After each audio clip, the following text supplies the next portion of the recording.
So another Andy B 2-minute video.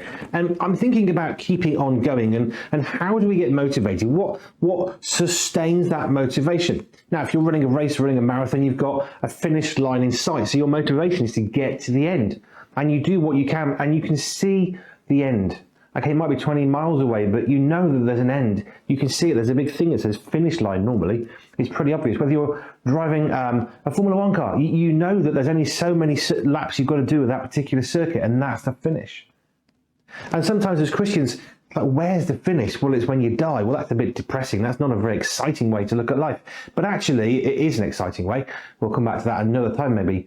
But sometimes just keeping on going is really hard. Jeff Lucas is quite a well-known preacher from the UK. He was a pastor over here.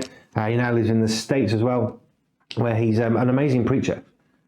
But he often talks about the mundane of life, the fact that most of life is just getting up and going through the day and going to bed again. That actually is quite normal. But we kind of want those highs and those exciting moments. But quite often, a lot of life is just going through the motions almost. It's getting up, having breakfast, going to work, going to school, going to college, getting some shopping done, getting the food done, sitting down, having dinner, and then probably getting some more work done and going to bed. That's normal and that's okay. But what motivates us to keep going when it's that kind of stuff going on? And what struck me was we've just come back from a festival, our first exhibiting as the Berry Bunch family, which was really exciting. But we've met people who are really excited by what it is that we do. Now, we've been going for 3 years doing this, 6 years full-time ministry before that. In one way or another, I've been in ministering for 35 years. I was 10 years old when I started playing a keyboard in a church, and 15 leading worship in that church. My life has been revolving around church for a long time in terms of what I do.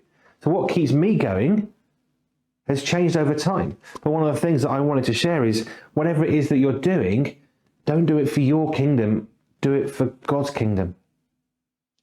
One of the things that I often talk about is that happiness is overrated. Happiness comes and happiness goes. It's a feeling, and feelings come and they go, and they can be very strong and then they can disappear. But joy comes from a relationship with God. And it's always sustaining and it's always there if we choose to keep on worshiping God. Don't you allow your emotions to dictate your life, but keep on going in what you're doing. And if God's calling you to do it, keep going for Him, for His kingdom, and not for yours. Just a thought.